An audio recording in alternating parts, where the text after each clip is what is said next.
Hello and Namaste Future Cabin Crew. Welcome to our brand new series Aksa Sky Talks. इस series में हम सिर्फ ये नहीं बताएंगे कि कैबिन क्रू बनना कैसे, क्योंकि वो तो पूरी दुनिया जानती है। इंटरव्यू देना है, सिलेक्ट होना है, ब्ला ब्ला ब्ला। लेकिन इस सीरीज में हम ये भी बताएंगे कि कैबिन क्रू बनने के बाद आपकी लाइफ में कौन कौन से चैलेंजेस आते हैं और आप उन्हें कैसे फेस करेंगे।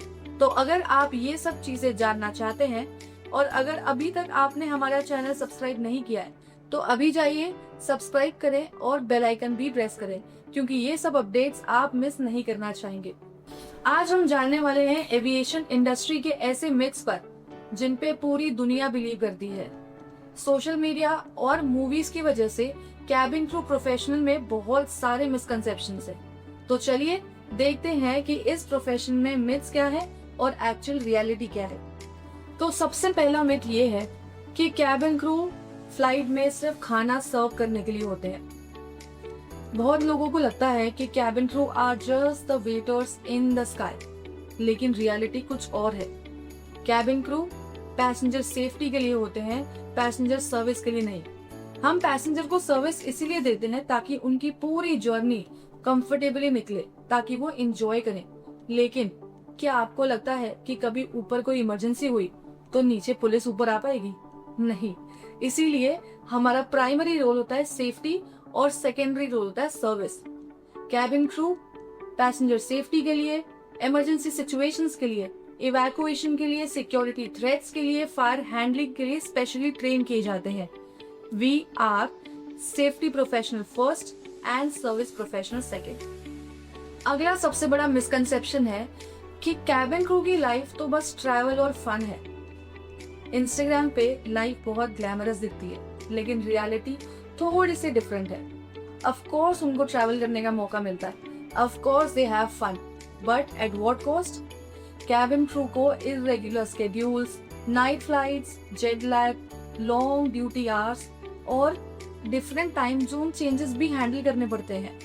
तो जब अगली बार आप नेक्स्ट टाइम कैबिन क्रू को देखें या आपको कहीं भी एयरपोर्ट पे वो दिखें, तो ये कहने की बजाय कि मैडम आपके तो मजे हैं, बढ़िया ट्रैवल करो, एंजॉय करो और बस, और कुछ नहीं है।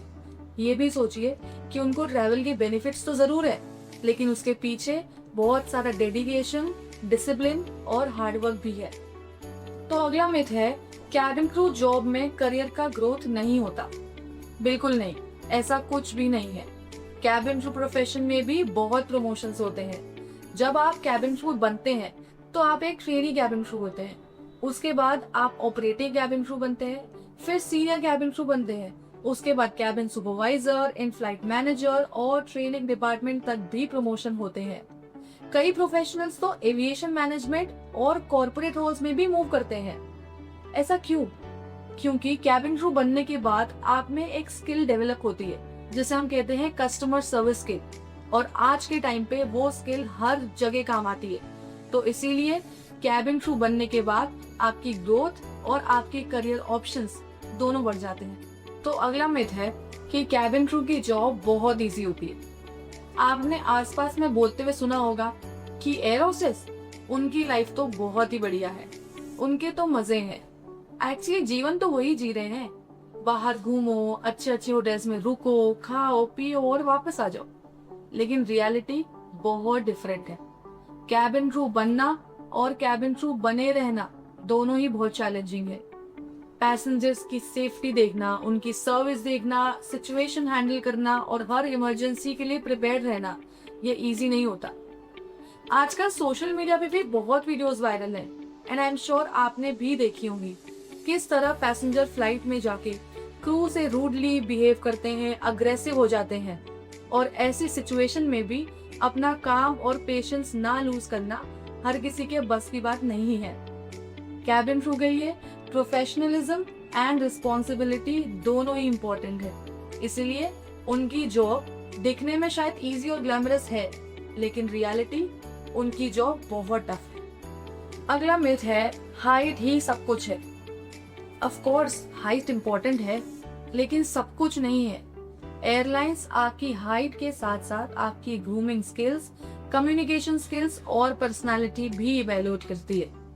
ऑफ कोर्स अगर हाइट एक क्राइटेरिया में आता है तो आपको उतनी हाइट का होना जरूरी है, लेकिन अगर आप थोड़े से इंच कम भी हैं तो एयरलाइन एक टेस्ट रन करती है जिसको बोलते हैं आर्म रीच टेस्ट।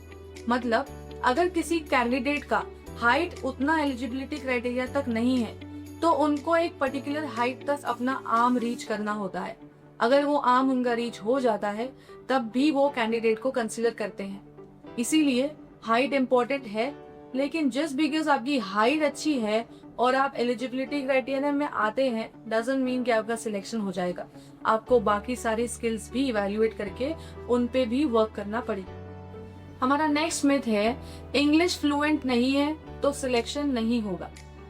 फ्लुएंसी का मतलब पता है आपको? फ्लुएंसी का मतलब होता है ग्रामर मिस्टेक मत करो, रुको मत, चुप मत हो, अटको मत।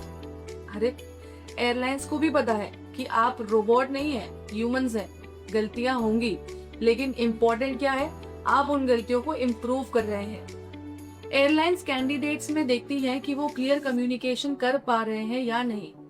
क्लियर कम्युनिकेशन से उनका मतलब ये है कि जो भी बातें वो पैसेंजर को बताना चाह रहे हैं, जो भी इंस्ट्रक्शंस वो पैसेंजर को समझाना चाह रहे हैं, पैसेंजर उनसे अच्छे से समझे और उन्हें फॉलो करे। चलो ठीक है, अगर आपकी ग्रामर बहुत अच्छी है, आप परफेक्ट इंग्लिश बोलते हो, लेकिन अगर आपको मैं सबके सामने खड़ा कर दूं बोलने के लिए तो आप कॉन्फिडेंट ही नहीं हो, तो उस इंग्लिश का मतलब क्या? इसीलिए एयरलाइंस हमेशा उन कैंडिडेट्स को चूज करती है जो शायद ग्रामर में थोड़े ऊपर नीचे होंगे, लेकिन उनमें इम्प्रूवमेंट का चांसेस है क्योंकि उनका कॉन्फिडेंस अच्छा है।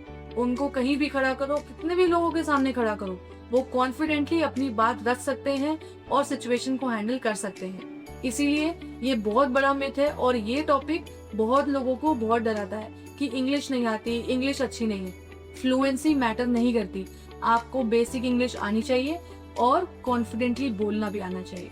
अगला मिथ है कैबिन क्रू बनने के लिए फेयर स्किन होना बहुत जरूरी है। ये तो मैंने भी बहुत बार सुना। तू गोरी है ना, तेरा इजीली हो गया, इसीलिए हुआ है क्योंकि तू गोरी है, मैं थोड़ी डार्क हूं ना, इसलिए मेरे में प्रॉब्लम आ सकती है। ये बहुत बड़ा फॉल्स मिथ है। कैबिन क्रू बनने के लिए फेयर स्किन होना बिल्कुल जरूरी नहीं है। एयरलाइंस फेयर स्किन नहीं, grooming appearance, healthy skin, confidence, professionalism ये सब देखती हैं। आज के टाइम पे हर एक स्किन टोन के सक्सेसफुल कैबिन क्रू इंडस्ट्री में फ्लाई कर रहे हैं। आपको अगर लगता है कि आपकी स्किन डार्क है इसलिए आपका सिलेक्शन नहीं होगा तो आप बहुत बड़े मिसकंसेप्शन में जी रहे हैं। अगर आपकी स्किन डार्क भी है और आपके पास और भी बाकी सारी क्वालिटीज हैं जो कैबिन क्रू बनने के लिए जरूरी है, तो आपको कैबिन क्रू बनने से कोई नहीं रोक सकता। अगला मिथ तो मेरा फेवरेट है, कैबिन क्रू करोड़ों में कमाते हैं। आई विश, रियलिटी डिफरेंट है। कैबिन क्रू की सैलरी एयरलाइंस, कंट्री और एक्सपीरियंस के हिसाब से वेरी करती है। ऑफ कोर्स अगर आप इंटरनेशनली फ्लाइंग कर रहे हैं तो आपकी salary compare to domestic airline थोड़ी ज्यादा होती है। सैलरीज अट्रैक्टिव हो सकती है, लेकिन करोड़ों में कमाना, वो भी स्टार्टिंग लेवल पर, अपने आप में ही बहुत अनरियलिस्टिक एक्सपेक्टेशन है। तो कैबिन क्रू करोड़ों में नहीं कमाते, उनकी सैलरी अच्छी होती है लेकिन इतनी ऊपर नहीं। तो अगला मिथ है कि इंटरव्यू में सिर्फ इंट्रोडक्शन ही पूछा जाता है। इतनी बड़ी एयरलाइन इतना बड़ा इंटरव्यू कंडक्ट कर रही है, इतने कैंडिडेट्स को बुला रही है, किस चीज के लिए? सिर्फ आपका इंट्रोडक्शन जानने के लिए। इंट्रोडक्शन होता है लेकिन वो सिर्फ स्टार्टिंग होती है। इंटरव्यू में आपकी पर्सनालिटी असेसमेंट, आपको सिचुएशनल क्वेश्चन दिए जाते हैं, आपकी कम्युनिकेशन स्किल चेक होती है, आपका कस्टमर सर्विस माइंडसेट चेक होता है, सिर्फ इंट्रोडक्शन नहीं।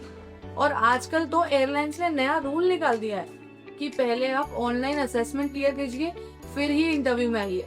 तो आप भी समझिए कि सिर्फ इंट्रोडक्शन बताने से और उसको अच्छे से प्रिपेयर करके जाने से सिलेक्शन नहीं होते, उसके लिए और भी बहुत चीजें चाहिए होती। तो अगला मिथ है कैबिन क्रू की जॉब बहुत ग्लैमरस होती है। ऑफ कोर्स इतनी अच्छी यूनिफॉर्म पहनना, पूरा वर्ल्ड ट्रैवल करना, इतना सुंदर मेकअप लगाना ग्लैमरस ही तो है, बट फिर इसमें मिथ क्या है? मिथ ये है कि ग्लैमरस कैबिन क्रू हो सकते हैं बट उनकी जॉब ग्लैमरस नहीं है। जब फ्लाइट्स में सिचुएशन हैंडल करनी पड़ती है, पैसेंजर्स को हैंडल करना पड़ता है, इमरजेंसीज हैंडल करनी पड़ती है, तब किसी भी क्रू का ग्लैमर काम नहीं आता। तब काम आती है सिचुएशनल हैंडलिंग और पैसेंजर हैंडलिंग वाली स्किल्स। इसीलिए ये जॉब ग्लैमरस हो या ना हो, फुल ऑफ रिस्पॉन्सिबिलिटीज तो है। तो हमारा आखिरी मिथ है कि रिजेक्शन हो जाने के बाद कैबिन क्रू बन ही नहीं सकते। बहुत लोगों को बोलते हुए सुना है ना कि रिजेक्शन हो गया, शायद मैं बनूंगी नहीं अब, या शायद ये मेरे लिए है ही नहीं। एक रिजेक्शन आपकी कैपेबिलिटीज को डिफाइन नहीं करता है। बहुत सारे सक्सेसफुल कैबिन क्रू हैं जो मल्टीपल टाइम्स रिजेक्ट हुए हैं और उसके बाद सिलेक्ट हुए हैं। तो आप फीडबैक लो, इम्प्रूव करो और दोबारा अप्लाई करो। एक रिजेक्शन से हार मत मानो। तो दोस्तों, आज हमने डिस्कस किए हैं एविएशन इंडस्ट्री के 11 सबसे बड़े मिथ्स के बारे में। याद रखिए, कैबिन क्रू की जॉब सिर्फ ट्रैवल और ग्लैमर नहीं है, वो safety, responsibility, professionalism and customer service का परफेक्ट कॉम्बिनेशन है। अगर आपको भी अपना करियर एविएशन इंडस्ट्री में बनाना है तो मिथ्स पर नहीं, रियलिटी और प्रेपरेशन पे फोकस कीजिए। और अगर आपको ये वीडियो पसंद आया तो लाइक, शेयर और सब्सक्राइब जरूर कीजिए। मिलते हैं अक्सा स्काई टॉक्स के नेक्स्ट एपिसोड में। Till then, dream high and fly higher. Thank you.